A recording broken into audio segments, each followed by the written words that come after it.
Hello dear students. तो last class में हमने शुरू किया था बायोमॉलिक्यूल्स।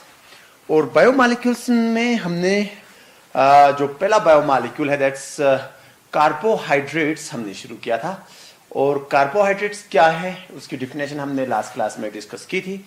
और उसके अलावा बायोमॉलिक्यूल को कैसे क्लासिफाई करते हैं वो भी हमने डिस्कस किया था।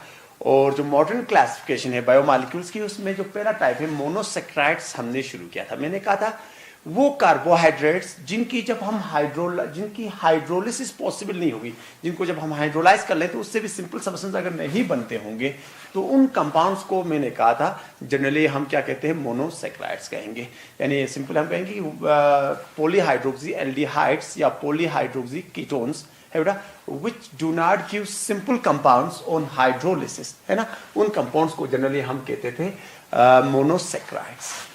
तो मोनोसेक्राइड्स में मैंने आपसे कहा था कि जो सबसे पॉपुलर जो मोनोसेक्राइड्स हैं उसमें एक तो ग्लूकोज है और दूसरा फ्रैक्टोज और उसके अलावा राइबोज भी है।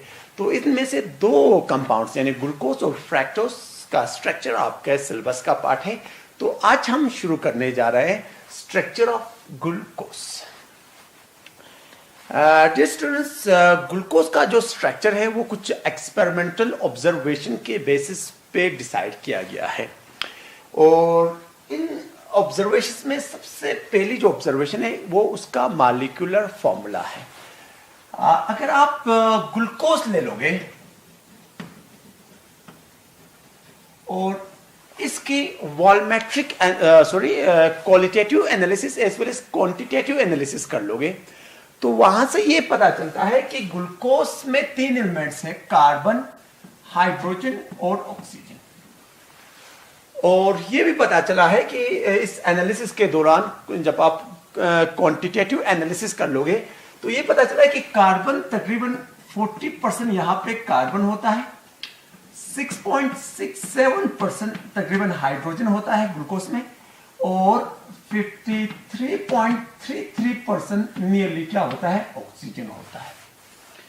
और कुछ टेक्निक्स का इस्तेमाल करके जब हम इसका मॉलिक्यूलर मास निकालते हैं तो जो मॉलिक्यूलर मास आता है वो नियरली आ जाता है 180। कितना आ जाता है 180।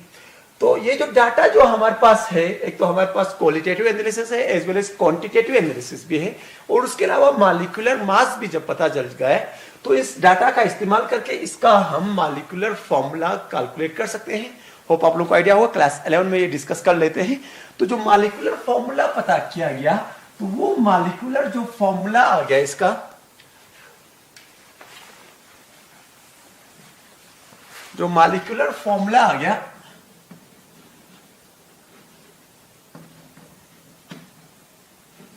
ग्लूकोज का वो आ जाता है C6H12O6।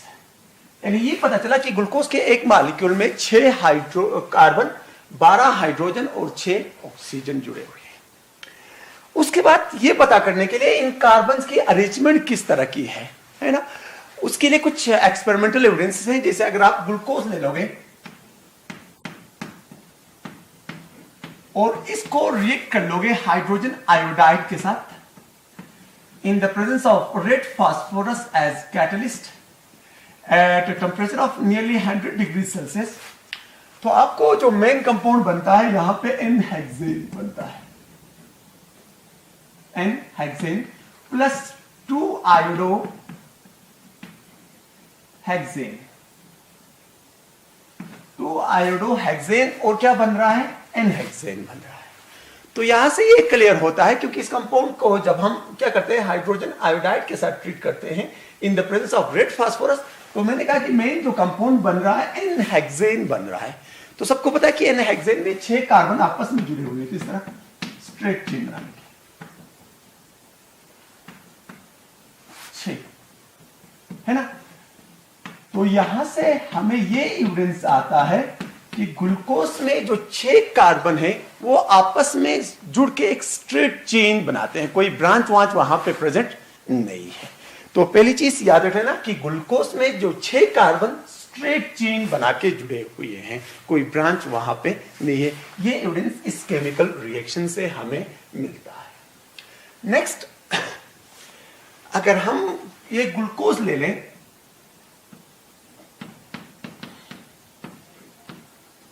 और इसको अगर हम रिएक्ट कर लें इस कंपाउंड के साथ,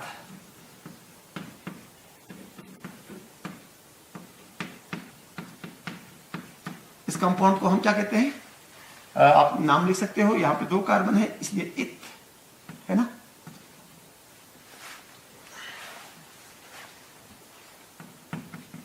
इथ सिंगल बॉन्ड इसलिए एन, और उस ग्रुप की वजह से क्या लिखेंगे, ओइक एनहाइड्राइड,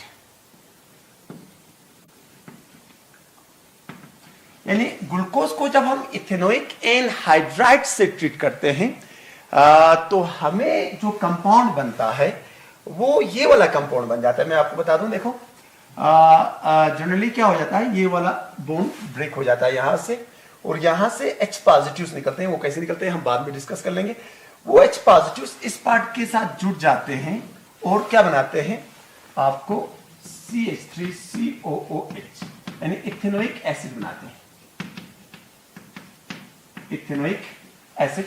और उसके अलावा हमें ये वाला कंपाउंड बन जाता है सी, इसके साथ एक H जुड़ा होगा और जुड़ जाता है OC डबल बॉन्ड OCH3, ये वाला कंपाउंड बन जाता है। और ये जो यूनिट है कितने टाइम्स होता है, 4 टाइम्स होता है। कितने टाइम्स, 4 टाइम्स। और उसके बाद यहाँ पे कार्बन, इस कार्बन के साथ 2 हाइड्रोजन और एक ऐसा ग्रुप जो ऊपर जुड़ा हुआ है OC double bond, sorry O नहीं होगा, डबल बॉन्ड OCH3। देखो ये जो O है यहां से निकल गया है, ठीक है ना, ये C डबल बॉन्ड OH, ये H के साथ कंबाइन होकर ये बना रहा है, और बाकी जो वहां पे O के साथ ये वाला पार्ट जुड़ जाता है, उसकी वजह से ये वाला कंपाउंड बन जाता है, ये वाला कंपाउंड जिसको हम जनरली कहते हैं ग्लूकोज पेंटाएसिटेट।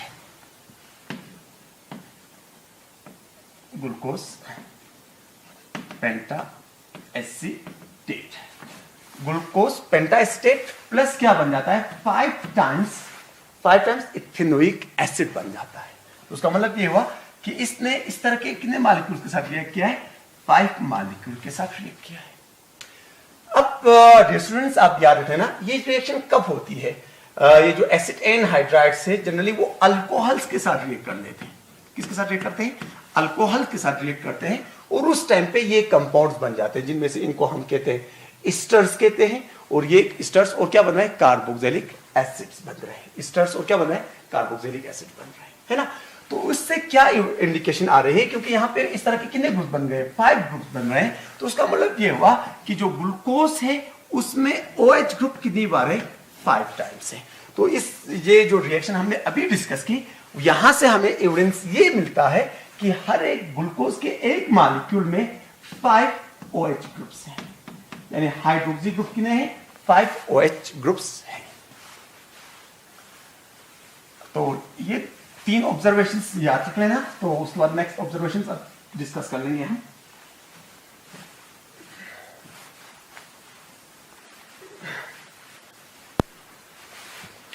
और उसके बाद अगर हम ग्लूकोज ले लें,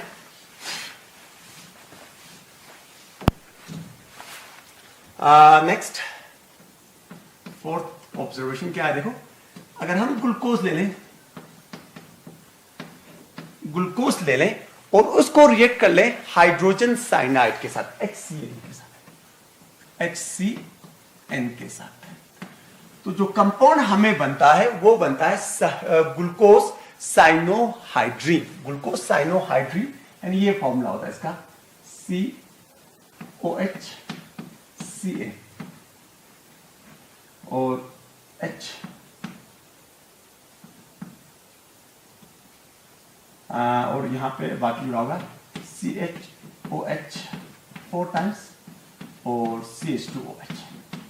इसको हम कहते हैं ग्लूकोज साइनोहाइड्रीन्स बन जाते हैं, ग्लूकोज साइनोहाइड्रीन्स बन जाते हैं। तो ग्लूकोज साइनोहाइड्रीन कब बनता है, होप आप लोगों को याद होगा, अगर हम कोई एल्डिहाइड ले लें, कोई क्या ले लें, एल्डिहाइड ले लें, ये एल्डिहाइड फर्स्ट कर लो, इसको अगर हम हाइड्रोजन साइनाइड के साथ ट्रीट करते थे तो याद होगा आप लोगों ने एल्डिहाइड्स की केमिकल प्रॉपर्टीज आप लोगों ने डिस्कस किया है।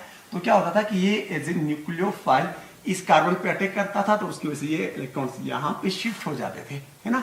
तो उसकी वजह से आपको बन जाता था RCH, यहां से क्या जुड़ गया, सिंगल बॉन्ड O, है ना। O पे नेगेटिव चार्ज है, उस नेगेटिव चार्ज को बैलेंस करने के लिए H यहाँ पे जुड़ जाता था, याद होगा H, और यहाँ पे जुड़ जाता था C, इन्हीं को हम कहते थे ना साइनोहाइड्रिन्स, है ना।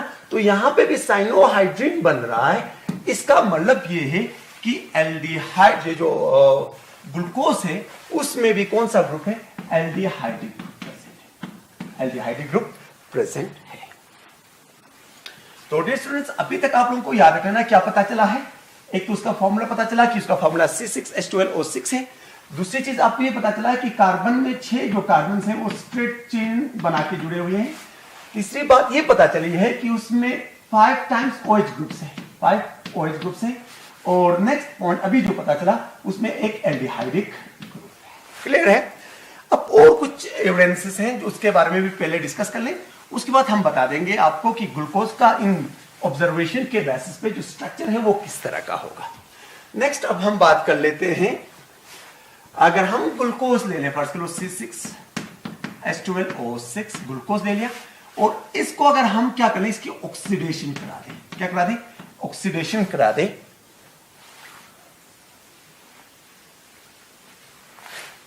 ऑक्सीडेशन करा दें, एक नॉर्मल या माइल्ड कहें, माइल्ड ऑक्सीडाइजिंग एजेंट का इस्तेमाल करके, माइल्ड ऑक्सीडाइजिंग एजेंट समझते हो, जैसे टोलेंस रेजिन आप इस्तेमाल कर सकते हो, फेलिंग सॉल्यूशन आप इस्तेमाल कर सकते हो, इनमें से किसी भी ऑक्सीडाइजिंग एजेंट का इस्तेमाल करके अगर हम किसकी, ग्लूकोज की ऑक्सीडेशन करते हैं तो हमें ये कंपाउंड बन जाता है COOH, CHOH 4 टाइम्स और CH2OH बन जाता है ना। तो यहां से भी इंडिकेशन क्या आ रही है, सबको पता है कि जो एल्डिहाइड्स हैं, जो एल्डिहाइड्स हैं उनको नॉर्मल से नॉर्मल ऑक्सीडाइजिंग एजेंट भी, माइल्ड ऑक्सीडाइजिंग एजेंट भी उसकी आसानी के साथ क्या कराता है, ऑक्सीडेशन कराता है और उसको कन्वर्ट करता है किसमें, कार्बोक्सिलिक एसिड में। तो यहां से भी ये क्लियर हो रहा है कि ग्लूकोज में एक कौन सा ग्रुप है, एल्डिहाइडिक ग्रुप है। ये क्या है, एल्डिहाइडिक ग्रुप है। यहां इससे भी क्लियर हो रहा था कि ग्लूकोज में एक कौन सा ग्रुप है, एल्डिहाइडिक ग्रुप है। क्लियर है ना। तो उसके बाद नेक्स्ट ऑब्जर्वेशन की बात कर लें, अगर हम ग्लूकोज ले लें,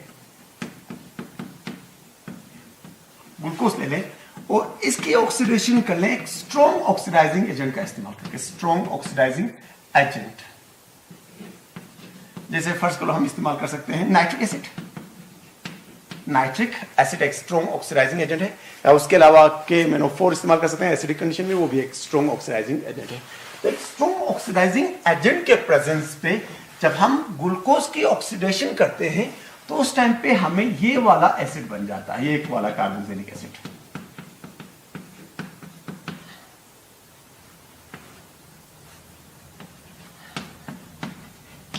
ये वाला कार्बोक्सिलिक एसिड बन, यानी दोनों एंड्स पे COOH ग्रुप, यानी इसकी भी ऑक्सीडेशन हो गई, इसकी भी क्या हो गई, ऑक्सीडेशन हो गई।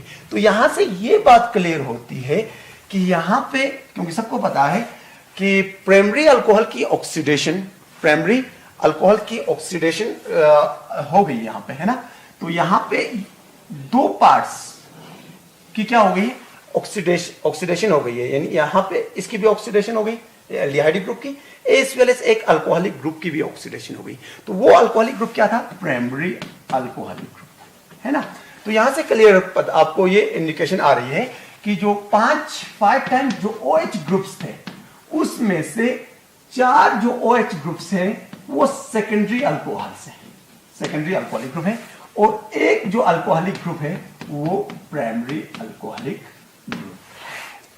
तो जो भी केमिकल रिएक्शंस अभी हमने डिस्कस किया, इन केमिकल रिएक्शंस से हमें ये पता चल रहा है कि ग्लूकोज का फॉर्मूला C6H12O6 है। क्लियर है। दूसरी बात ये पता चल रही है कि जब उसको हम हाइड्रोजन आयोडाइड के साथ ट्रीट करते हैं in the presence of red phosphorus तो हेक्सेन बन रहा था, होप आप लोगों को याद होगा। तो उससे ये इंडिकेट होगा कि 6 जो कार्बन है, 6 जो कार्बन है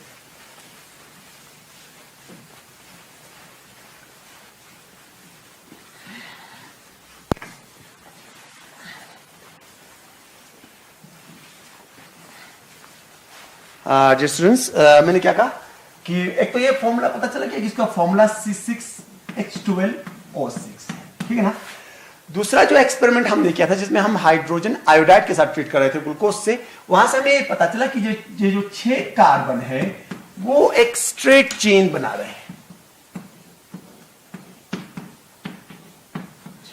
ठीक है ना, यानी 6 कार्बन एटम्स स्ट्रेट चेन बना रहे हैं, है ना, इसमें कोई ब्रांच नहीं है। उसके बाद जो नेक्स्ट एक्सपेरिमेंट हमने की थी जिसमें हमने इथेनोइक एनहाइड्राइड के साथ ट्रीट किया था, वहां से हमें ये पता चला कि वहां पे 5 टाइम्स OH ग्रुप है, 5 टाइम्स क्या है, OH ग्रुप है। और उसी कंपाउंड ग्लूकोज को जब हमने रिएक्ट किया एक स्ट्रॉन्ग ऑक्सीडाइजिंग एजेंट का इस्तेमाल करके उसकी ऑक्सीडेशन कराई, तो हमने कहा कि डाइओइक एसिड बन रहा था, डाइओइक एसिड। तो उसका मतलब ये हुआ कि 5 में से जो 4 OH है वो सेकेंडरी टाइप है और एक ही कौन सा है, प्राइमरी है। एक OH प्राइमरी है और बाकी सब क्या है, सेकेंडरी है। 4 सेकेंडरी है और एक क्या है, एक OH जो है वो कौन सा है, प्राइमरी टाइप का है ना। और उसके अलावा हमें ये पता चला जब हमने हाइड्रोजन साइनाइड के साथ ट्रीट किया या माइल्ड ऑक्सीडाइजिंग एजेंट का इस्तेमाल करके जब ऑक्सीडेशन कराई तो कार्बोक्सिलिक एसिड बन रहा था। तो वहां से हमें ये पता चला कि ग्लूकोज में एक एल्डिहाइडिक ग्रुप है। कौन सा ग्रुप है, एक एल्डिहाइडिक ग्रुप है। तो इन्हीं ऑब्जर्वेशंस के बेसिस पे फिशर ने एक स्ट्रक्चर प्रपोज किया ग्लूकोज के लिए जिसको हम जनरली इस तरह रिप्रेजेंट कर लेते हैं। ये कार्बन नंबर 1 जिसमें उसने कहा कि एल्डिहाइडिक ग्रुप है यहां पे, ये कार्बन नंबर 2 पे उसने कहा यहां पे OH है H, उसके बाद कार्बन नंबर 3 यहां पे H और यहां पे OH, कार्बन नंबर ये 4, कार्बन नंबर ये 5, ये कार्बन नंबर 6 पे उसने कहा प्राइमरी अल्कोहल है, तो हम इसमें लिखेंगे CH2OH और यहां पे OH भी है और H भी है। तो ये स्ट्रक्चर प्रपोज किया था फीलिंग ने on the base of observation जो हमने अभी डिस्कस किया। फिशर ने स्ट्रक्चर प्रपोज किया था, तो इसलिए इसको हम फिशर स्ट्रक्चर या ओपन चेन स्ट्रक्चर ऑफ क्या कहते हैं, ग्लूकोज कहते हैं। डियर स्टूडेंट्स, ये जो स्ट्रक्चर हमने यहां पे ड्रा किया है ग्लूकोज का, ये बहुत सारी केमिकल प्रॉपर्टीज को एक्सप्लेन करता है जो हमने अभी डिस्कस किया है ना। मगर बहुत सारी केमिकल प्रॉपर्टीज को बेसिक एक्सप्लेन करता है मगर सब केमिकल प्रॉपर्टीज को ये एक्सप्लेन नहीं करता है। जैसे मैं आपको कुछ ऐसे प्रॉपर्टीज के बारे में बता दूं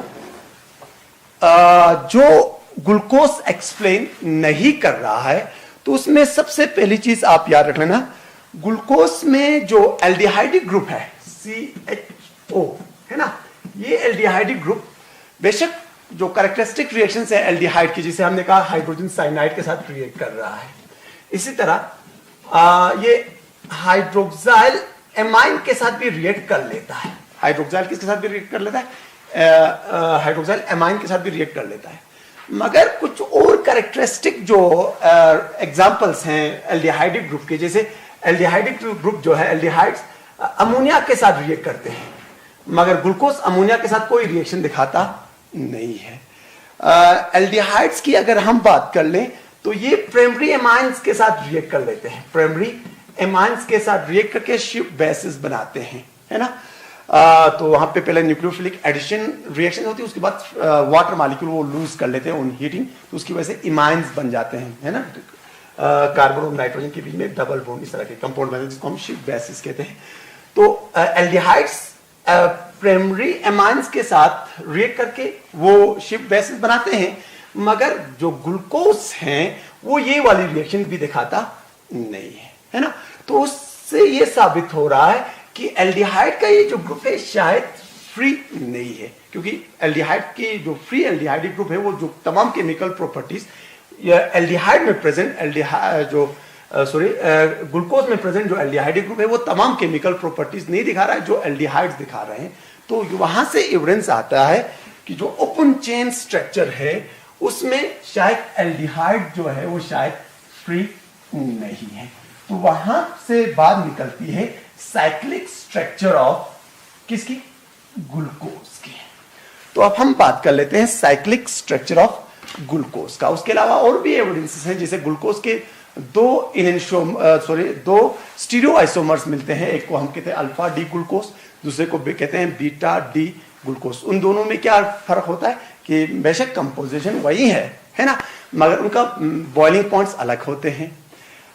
नेक्स्ट इसकी जो स्पेसिफिक रोटेशन है, हाँ दोनों टेक्सटो रोटेटरी है मगर स्पेसिफिक रोटेशन दोनों के सेम नहीं है ना। तो उससे एविडेंस होता है कि ये जो ग्लूकोज है इसका क्या हो सकता है, साइक्लिक स्ट्रक्चर भी हो सकता है। तो अब हम बात कर लेते हैं साइक्लिक स्ट्रक्चर ऑफ ग्लूकोज की। तो डिस्टेंस ओपन चेन स्ट्रक्चर जो अभी हमने डिस्कस किया था, मैंने कहा था कि इस तरह का होगा open chain structure, C double bond OH, समझ रहे हो। और ये कार्बन नंबर 1 है ना, ये कार्बन नंबर 2, ये carbon number 3, carbon number 4, carbon number 5 और ये कार्बन नंबर 6 CH2OH। क्लियर है। ये है यहां पे क्या होगा, कार्बन नंबर 1 इसमें लिखते हैं 2 3 4 5 और ये 6 है ना। तो ये कार्बन नंबर 2 पे क्या था, इस साइड में OH था, सबको पता है, इस साइड में क्या था, H है ना। कार्बन नंबर 3 पे यहां पे क्या है, H, इस साइड में OH। कार्बन नंबर 4 को देखोगे तो यहां पे OH, फिशर्स का फॉर्मूला हम लिख रहे हैं OH है ना, सॉरी H है ना, यहां पे भी OH और यहां पे क्या H।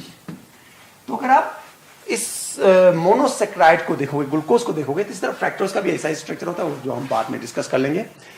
इस स्ट्रक्चर से हमें यह क्लियर हो रहा है कि इसमें एक तो एल्डिहाइड ग्रुप है और बहुत सारे OH ग्रुप्स भी हैं, बहुत सारे क्या है, OH ग्रुप्स भी हैं। और होप आप लोगों को याद होगा कि जो एल्डिहाइड्स हैं, एल्डिहाइड्स है ना, इस तरह एल्डिहाइड्स या जो कीटोन्स हैं ये रिएक्ट करते हैं अल्कोहल्स के साथ। किसके साथ, अल्कोहल के साथ। कैसे रिएक्ट करते हैं, होप आप लोगों को आइडिया होगा कि अल्कोहल एसिडिक नेचर के होंगे तो है ना, और ऊपर से अल्कोहल के पास सबको पता है 2 लोन पेयर ऑफ इलेक्ट्रॉन है और ये H और ऑक्सीजन और हाइड्रोजन के बीच वाला बॉन्ड पोलर होता है, जो हमने अल्कोहल्स की केमिकल प्रॉपर्टीज के टाइम पे डिस्कस किया था, एज वेल एज एल्डिहाइड्स और कीटोन्स की केमिकल प्रॉपर्टीज के टाइम पे भी डिस्कस किया था। तो क्या हो सकता है कि ये जो ऑक्सीजन है एज ए न्यूक्लियोफाइल इस कार्बन पे अटैक कर सकता है, क्योंकि इस कार्बन पे स्लाइड कौन सा चार्ज होता है, पॉजिटिव चार्ज, ऑक्सीजन पे स्लाइड नेगेटिव चार्ज। तो ये जब यहाँ पे अटैक कर लेगा तो ये इलेक्ट्रॉन यहाँ पे शिफ्ट हो जाते थे, है ना। तो उसकी वजह से हमें इस तरह के कुछ कंपाउंड बन जाते थे, RC सिंगल बॉन्ड OH, समझ रहे हो ना। इस ऑक्सीजन पे नेगेटिव चार्ज आएगा, इस नेगेटिव चार्ज को बैलेंस करने के लिए यहाँ से निकलने वाला H यहाँ पे जुड़ जाएगा, है ना। और उसके अलावा जुड़ जाता था OR, है ना, OR, और यहाँ से एक क्या जुड़ा है H। तो इनको हम हिमी एसिटल्स कहते थे। क्या कहते थे, हिमी एसिटल्स। तो ये हिमी एसिटल फिर अल्कोहल के साथ रिएक्ट करते थे और क्या बनाते थे, एसिटल बनाते थे, याद है ना। तो अगर आप, तो यहां से क्या क्लियर हो रहा है कि एल्डिहाइड्स और अल्कोहल्स आपस में रिएक्ट करके एसिटल्स और हिमी एसिटल्स बना सकते हैं। अब अगर हम ग्लूकोज की बात कर ले तो ग्लूकोज के मॉलिक्यूल में, ग्लूकोज के मॉलिक्यूल में, एक ही मॉलिक्यूल में एल्डिहाइडिक ग्रुप भी है और बहुत सारे क्या है, OH ग्रुप भी है। तो इसमें क्या हो सकता है, विद इन द मॉलिक्यूल ये रिएक्शन हो सकती है जिस रिएक्शन की हम बात कर सकते हैं, यानी इसी मॉलिक्यूल का एक OH ग्रुप इसी मॉलिक्यूल के एल्डिहाइडिक ग्रुप के साथ क्या कर सकता है, रिएक्ट कर सकता है। तो जनरली ये माना जाता है कि जो साइक्लिक स्ट्रक्चर बनता है वो ये कार्बन नंबर कौन सा है, 6 है ना। तो कार्बन नंबर 6 का जो ऑक्सीजन है ना, माना जाता है कि ये शायद अटैक करता होगा कार्बन नंबर 1 पे, कार्बोनाइल कार्बन के कार्बन पे। तो उसकी वजह से ये जो इलेक्ट्रॉन्स है वो शिफ्ट हो जाएंगे कहां पे, ऑक्सीजन पे। तो ऑक्सीजन पे नेगेटिव चार्ज डेवलप होगा, तो नेगेटिव चार्ज की वजह से, ऑक्सीजन पे जो नेगेटिव चार्ज होगा उस नेगेटिव चार्ज की वजह से ये जो हाइड्रोजन है ये कहां शिफ्ट हो जाएगा, यहां पे शिफ्ट हो जाएगा, है ना। तो उसकी वजह से क्या हो जाएगा, कार्बन नंबर 1 और कार्बन नंबर किसके बीच में, 6 के बीच में बॉन्ड बन जाएगा थ्रू ऑक्सीजन। तो इसलिए हम कहते हैं जो ग्लूकोज हैं उनका क्या हो सकता है, साइक्लिक स्ट्रक्चर हो सकता है। तो इस साइक्लिक स्ट्रक्चर के बारे में हम इंशाल्लाह नेक्स्ट क्लास में काफी डिटेल